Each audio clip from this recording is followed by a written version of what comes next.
શ્રી કૃષ્ણ, જય સ્વામિનારાયણ ફ્રેન્ડ્સ. આજે આપણે સાંજનો વ્લોગ પણ શરૂ કરશું. બે પાર્ટ કરશું, મોર્નિંગનો વ્લોગ અને ઇવનિંગનો વ્લોગ. એટલે તમે મારી ચેનલને જોતા રહેજો, મારી ચેનલને લાઈક, શેર અને સબસ્ક્રાઇબ કરજો.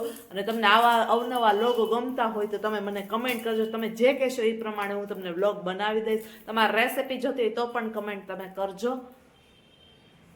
અમીષા અને મિતાંશ છે એ ધાણી લઈ આવ્યા છે, પછી બહારથી પાણીપુરી લઈ આવ્યા છે, પૂરીનું પેકેટ છે.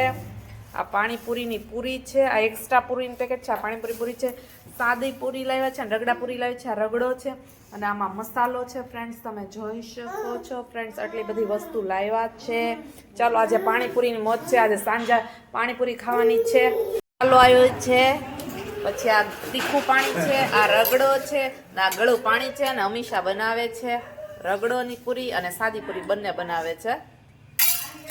આવી જાઓ ફ્રેન્ડ્સ પાણીપુરી ખાવા. આજે નાસ્તામાં, સાંજના નાસ્તામાં પાણીપુરી છે. બહારની ફેવરેટ મહાલક્ષ્મીની પાણીપુરીની મોજ છે. અત્યારના કોબી સમે રહી છે. અત્યારે સાંજનો વ્લોગ ચાલુ થાય છે.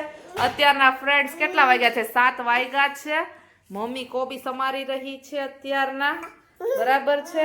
અમીષા સૂતી છે, સંતરા ખાઈ રહી છે, પપ્પા પણ સૂઈ ગયા છે. હા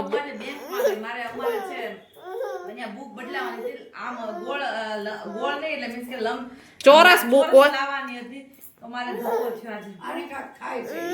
છે. આ પરોઠાનો લોટ બાંધ્યો છે. શું આની ટિપ્સ આપવા માંગે છે તો બોલો. ઘણા લોકોને પ્રોબ્લેમ હોય કે પરોઠા છે એ ચવડ થઈ જાય છે, પછી પોચા નથી રહેતા. તો એની માટે આપણે જો ફ્રેન્ડ્સ તમે બધા કમેન્ટ કરજો. જો તમારે પરોઠાની રેસીપી જોતી હોય તો હું આપીશ અને અમુક ટિપ્સ આપીશ કે પરોઠા પોચા, સોફ્ટ અને સરખી રીતના મીઠું પડે એ કેવી રીતના બનાવવા. તો કમેન્ટ કરજો એટલે અમે આપી દેશો રેસીપી. હા, વોકરમાં રમી રહ્યો છે. જો તમે આમથી આમ, આમથી આમ, આમથી આમ જો તમે જો. નાની સમારી રહ્યા છે કોબી અને મિતાંશ આમથી આમ રમી રહ્યો છે. અને દાંત આવે છે એટલે હમણાં તબિયત સારી નથી અને આખો દિવસ જાગે છે, સૂતો જ નથી પૂરો દિવસ. આવી રીતના પછી મારા હાથ પણ રહી જાય છે. ફ્રેન્ડ્સ આ એનું ટબ છે, તમે જોઈ શકો છો. મિતાંશના રમકડા પણ છે. જો એટલા બધા રમકડા છે. આખી બાસ્કેટ ભરીને એના રમકડા છે. આમથી આમ ઉલાયડા જ કરે, ઉલાયડા જ કરે રમકડા. જો હમણાં જ મેં ભેગા કર્યા. સૂતો નથી અને નીંદર નથી આવતી કારણ કે દાંત આવે છે એટલે સ્વભાવે થોડોક ચીડચીડિયો થઈ ગયો છે. નાના સૂઈ ગયા છે અત્યારના, થાકી ગયા છે. માસી પણ સૂઈ ગયા છે. 2 જણા સૂઈ ગયા છે અને આપણે વિડીયો ઉતારીએ છીએ. આપણું કામ વિડીયો ઉતારવાનું છે. આ લોકો થાકી ગયા ને એટલે સૂઈ ગયા છે. અને મમ્મી જો વાતું કરે છે કાનું હારે. મીતુ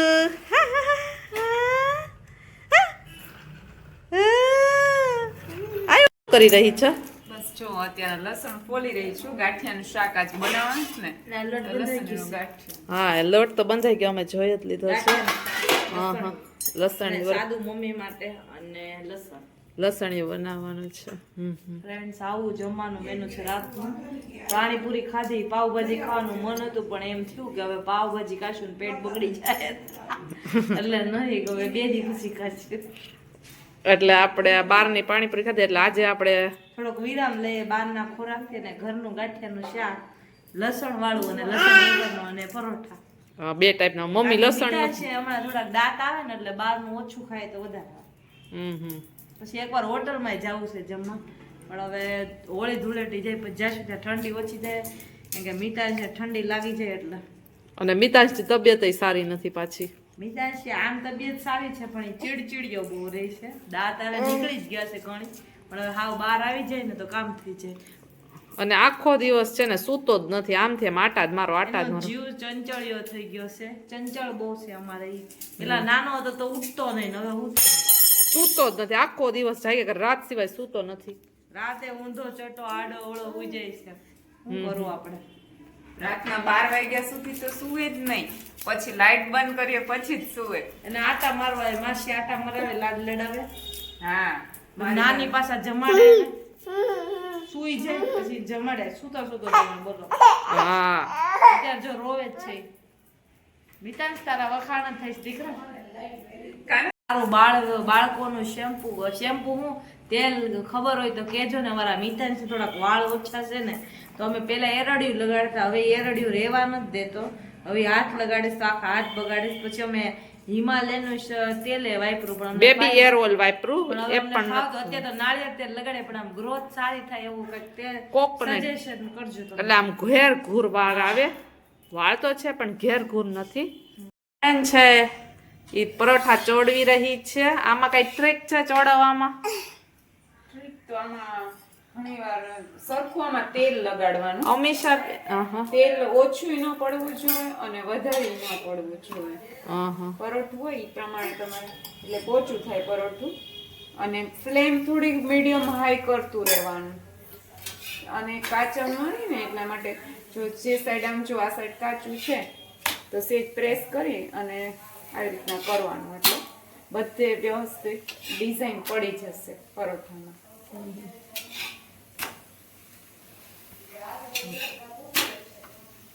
ફ્રેન્ડ્સ એટલા વણાઈ ગયા છે. અમીષાએ વણી લીધા અને બેન છે એ ચોડવી રહ્યા છે. ફ્રેન્ડ જો આટલા પરોઠા બની ગયા છે. ત્યારબાદ આપણે ગાંઠિયાનું શાક બનાવવાનું છે ને? હા. એમાંય બે પાર્ટ પડવાના છે, એક લસણ વાળું ને એક લસણ વિનાનું. વગરનું. અમીષાએ બધા વણી દીધા છે. બેન બધા ચોડવી નાખશે. હમ. બેન છે ઈ ગાંઠિયાનું શાક બનાવે છે. આ લસણ છે. આ શું કરો છો? આ થોડુંક આપણે જો આ થઈ ગયું છે. મસાલો બધો થઈ ગયો છે. સૌથી પહેલા શું કર્યું? લોહી લીધું, ત્યારબાદ એમાં તેલ નાખ્યું. પછી તેલ સેજ ગરમ થયું એટલે હિંગ નાખી હા. અને ધાણા જીરું મીઠું આપણા જે બેઝિક મસાલા છે ઈ બધા હળદર, ધાણા, જીરું, મીઠું. અમે ખાંડ એડ કરતા નથી. નહીં ખાંડ અમે ગળચટ્ટું નથી ખાતા એટલા માટે ખાંડ એડ નથી કર્યું. સેજ ઉકાળી દીધું એટલે સરસ મજાનું મિક્સ થઈ ગયું. જો અહીંયા તેલ ગરમ થાય છે. હવે આપણે આ લસણ એક લસણ વગરનું કરવાનું ને એક લસણ વાળું કરવાનું, બરોબર? તો પહેલા આપણે આ લસણ છે એ સોતળી નાખશું કારણ કે ગાંઠિયાનું શાક પાછું છે ને ફટાફટ જમવા બેસી જાય ને નહીં તો રસો શોષાઈ જશે. એટલે આપણે હમણાં ગાંઠિયા નહીં નાખીએ. લસણ સોતળાઈ જાય પછી લસણ વગરનું કાઢી અને પછી સોતળાઈ ગયું છે. આમાં આપણે બેઝિક મસાલા કર્યા. હા. પાણી એડ કરીને હવે આપણે આમાં ગાંઠિયા નાખી દેશું. આપણે સેવનું શાક કરીએ ને નોર્મલ એવી જ રીતના ગાંઠિયાનું શાક કરવાનું છે. પેલા તેલ મૂકવાનું, ત્યારબાદ હિંગ નાખવાની, પછી પાણી નાખીને એમાં બેઝિક મસાલા હળદર, ધાણા, જીરું, મરચું, પછી પાણીને ઉકાળી દેવાનું.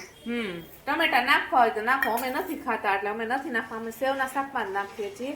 હવે આ ઉકળી ગયું પાણી એટલે ગાંઠિયા નાખી દેવાના.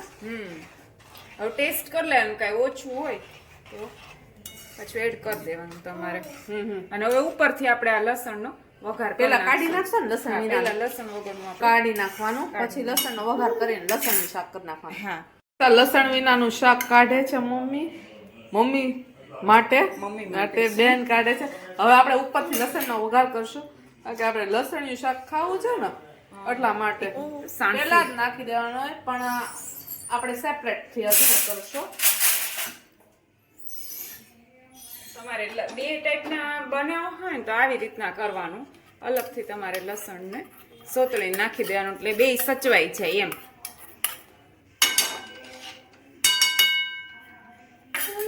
થઈ ગયું. હવે આપણું શાક તૈયાર છે. આ લસણ વગરનું અને આ લસણ વાળું. બસ હવે તમારે મિક્સ કરીને તમે સર્વ કરી શકો છો. ગાંઠિયાનું શાક, રાયતા મરચા, રાયતા મેથીયા મરચા, પરોઠા અને છાશ આવી ગઈ છે. ફ્રેન્ડ્સ પપ્પા જમી રહ્યા છે. મિતાંશને દેવાંગી રાખી રહી છે. અમીષા પણ જમી રહી છે. હવે આપણે પણ જમવાનું શરૂ કરી દઈએ. ચાલો ફ્રેન્ડ્સ.